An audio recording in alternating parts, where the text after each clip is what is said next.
ولد كيليان مبابي يوم 20/12/1998 في بلدة بوندي شمال باريس في فرنسا، وعلى بعد 11 كيلو متر من ملعب استاد دو فرانس اللي شهد تتويج منتخب فرنسا بكأس العالم سنة 98 بقيادة الأسطورة زين الدين زيدان. مبابي أبوه مسيحي من أصول كاميرونية ونيجيرية، وأمه مسلمة من أصول جزائرية. ويلفريد أبو مبابي وفي لثقافته الأفريقية، لهذا السبب سمى ولده كيليان، ومعنى اسم كيليان المقاتل الصغير. مبابي عاش طفولة قاسية في ضواحي مليئة بالعصابات. عائلته كانت فقيرة جدا ولفترة طويلة، ومن كثر الفقر والدين اللي كان على العائلة قالت أم مبابي إنها كانت تخاف إنه يقعدها أحد بالليل ويطلب منها إنها ترجع الفلوس والدين اللي عليها. طبعا كان عند مبابي جليسة أطفال إيطالية في فترة طفولته، وقضى مبابي وقت طويل مع عائلة هذه الجليسة الإيطالية، وكانت هذه الجليسة مع عائلتها من مشجعين نادي ميلان الإيطالي، واللي أهدوا مبابي في مرة من المرات قميص روبينيو لاعب ميلان الإيطالي سابقا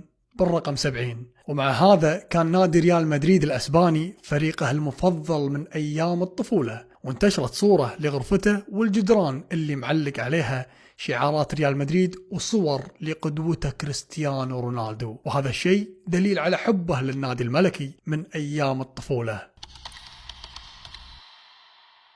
يقول كيليان مبابي: كنت أتخيل تماثيل متحف اللوفر لاعبين كرة قدم لما أزور المتحف. وتقول أم مبابي إنه كان يرفض الهدايا اللي ما فيها كرة قدم، وكان يحول ألعابه إلى جمهور ويحطهم على الأريكة لما كان يلعب كرة في صالة الاستقبال بالبيت.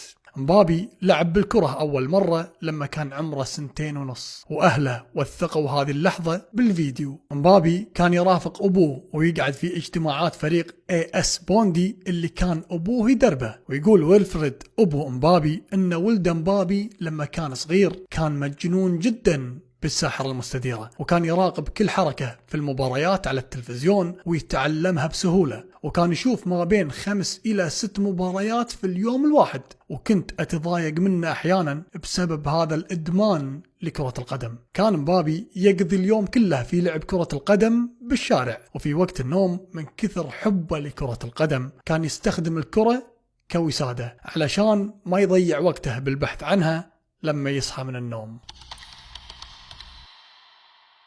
تقول فايزة أم مبابي: كان مبابي في طفولته مشاغب جدا وكثير الكلام ويحب الثرثرة، وكان حركي وما يعرف يقعد دقيقة واحدة هادي في مكانه، وكان سريع الملل، حتى أن أبوه استدعته المدرسة باستمرار للحد من المشاكل اللي كان يتسبب فيها كيليان مبابي. ولما كان بالمرحلة الابتدائية كان يركض في ساحة المدرسة كل يوم وهو رافع إيده للسماء، وكان يتخيل إنه رافع كاس العالم، وهذا الشيء خلى مديرة المدرسة تلاحظ سلوكه الغريب وفرط حركته داخل الصف والمدرسة، وكانت تفكر في تحويله إلى مدرسة للطلاب ذوي الاحتياجات الخاصة. مبابي كان ما ينجز واجباته إلا نادر، ويتكلم عن كرة القدم في كل الحصص الدراسية. وفي يوم من الأيام رجع البيت ومعاه 9 تحذيرات من المدرسة بسبب سلوكه، ولأنه ما ينتبه بالصف مع المعلم ودائما يتكلم عن كرة القدم. مبابي لما كان صغير كان يحب أنه يتم إهداءه الأحذية الرياضية أكثر من الألعاب.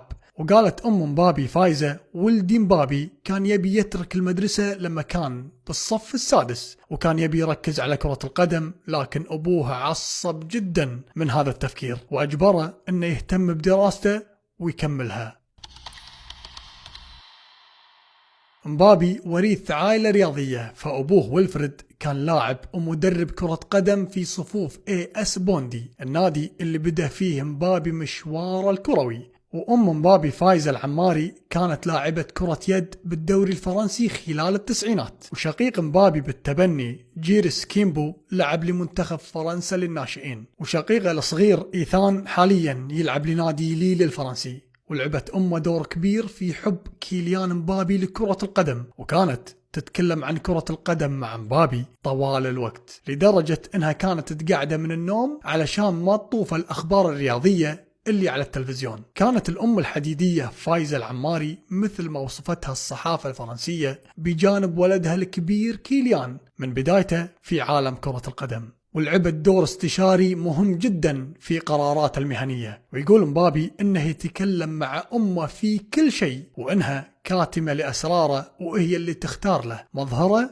ولبسه. وقال بصريح العبارة: امي هي كل شيء، وهي اول من قال لي انك تستطيع وانت مختلف. وحاليا تدير امه شركة العائلة اللي تتخصص في إدارة أعمال عيالها الثلاثة من عقود ومفاوضات وإعلانات. أبو مبابي اعتمد طريقة صارمة في تربيته لأبنائه، وما كان يسمح لهم باستعمال بطاقة بنكية أبدا، وكان لفترة طويلة يخش الفلوس بعيد عن مبابي لأنه يتغاضى مبلغ جيد من كرة القدم في وقت مبكر.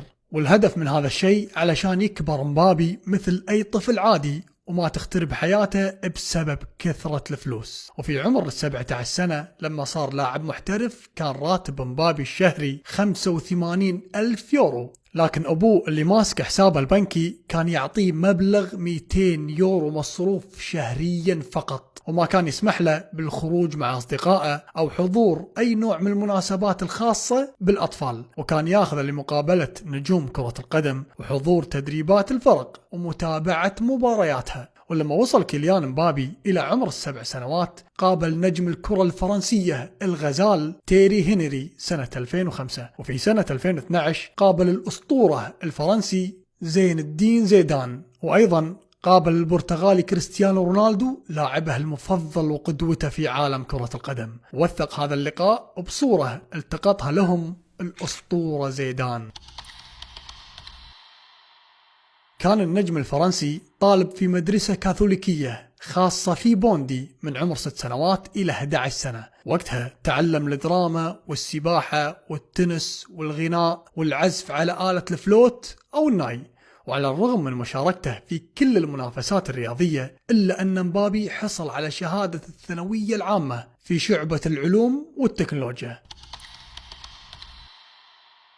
في عمر 4 سنوات تميز مبابي بسرعة استجابته وذكائه في تلقي تدريبات وأساسيات كرة القدم اللي كان يعلمها له أبوه. ولما وصل لعمر 6 سنوات بدت مسيرته الكروية في نادي AS بوندي سنة 2004. ولما استوعب النادي أن مبابي الصغير كان أفضل لاعب في فئته العمرية صعدوه مباشرة للعب مع الأطفال اللي أكبر منه بسنتين، فكان الأفضل بينهم وقتها، واطلقوا عليه الأطفال في نادي بوندي اسم بيب بيب على شخصية كرتونية بسبب سرعته العالية. ويقول مدرب مبابي بالفئات السنية: مبابي ما يمل ولا يوقف عن لعب كرة القدم. وبعد التدريب كان كيليان يواصل اللعب مع أصدقائه بالشارع، لهذا السبب تطور بشكل كبير جدا ونجح في اكتساب الكثير من المهارات الفردية اللي صارت جزء من موهبته. وقال مدرب مبابي كان مختلف تماما وسوى كل شيء بشكل أفضل وأسرع بكثير من أقرانه. وفي سنة 2013 دخل مبابي أكاديمية